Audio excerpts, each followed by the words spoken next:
আশা করছেন পশ্চিমবঙ্গে স্বচ্ছ এবং ঠিকঠাক ভাবে? আমার আশা করা না করায় কিছু যায় না। কোনো রাজনৈতিক দল এসআইআর এর পক্ষে চারটে ভালো কথা বলবার ক্ষমতা রাখেন না।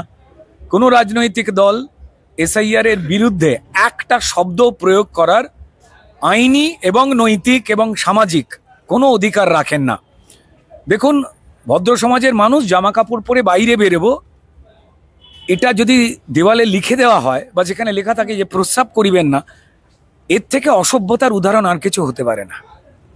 বরং এই লেখাটা না থাকাই উচিত। কিন্তু এত কীট পতঙ্গ মানুষের মতো দেখতে পশ্চিমবঙ্গে বেশি হয়ে গেছে। কেউ ৫৯, ৫২, ৫৩, ৫৪ যারা যাতায়াত করে, তো তারা বিভিন্ন ধরনের অসভ্যতামি করবার চেষ্টা করছে। তবে ডেফিনেটলি এই অসভ্যতামি পৃথিবীতে কোনোদিন স্থায়ী হয়নি, তারাও হবেন না। আমার নিজের মনে হয় সময় থাকতে থাকতে যে কোনো মানুষ যারা এরকম নেগেটিভ ভাবছেন বা মানুষকে গুলিয়ে দেওয়ার চেষ্টা করছেন, ভয় দেখাচ্ছেন, এবং দেখতে পাচ্ছি যে তৃণমূলের সঙ্গে সঙ্গে বামেদের মধ্যে একটা বড় অংশ তারাও কিন্তু মমতা বন্দ্যোপাধ্যায়ের পক্ষে দাঁড়িয়ে ভুয়ো ভোটারকে রেখে দেওয়ার জন্য মিছিল টিছিল করছেন। এদের দ্বিচারিতা দেখুন। সিপিএম দল তারা বলছেন যে আমাদের হিসাব অনুযায়ী ৭০ লক্ষ ভুয়ো ভোটার রয়েছে পশ্চিমবঙ্গে। আবার তাদের শাখা সংগঠনকে দিয়ে উস্কে দিয়ে বলছেন যে এসআইআর করতে দেবো না বলে মিছিল বার করছেন। সুজনবাবুরা কদিন আগেই বললেন শুধুমাত্র যাদবপুরেই আমাদের হিসাবে ২০,০০০-এর বেশি মৃতদেহ এবং ভুয়ো ভোটার রয়েছে, আমরা আপাতত দেখতে পাচ্ছি। তারপর বলছেন যে আমরা হতে দেব না, অর্থাৎ ভুয়ো আছে।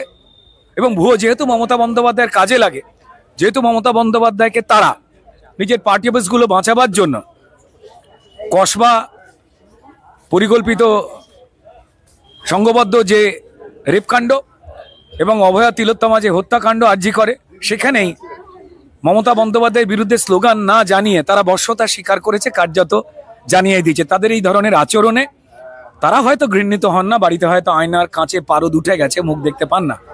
পশ্চিমবঙ্গের জনগণ কিন্তু তীব্র ঘৃণার চোখে দেখছে যে যে দলগুলো এসে বিরোধিতা করে গরিব মানুষকে ভুল বোঝাতে রাস্তায় নেমেছে। আমি তাদের সাবধান হতে বলবো, কারণ এই শাস্তি মমতা বন্দ্যোপাধ্যায় দেবেন না।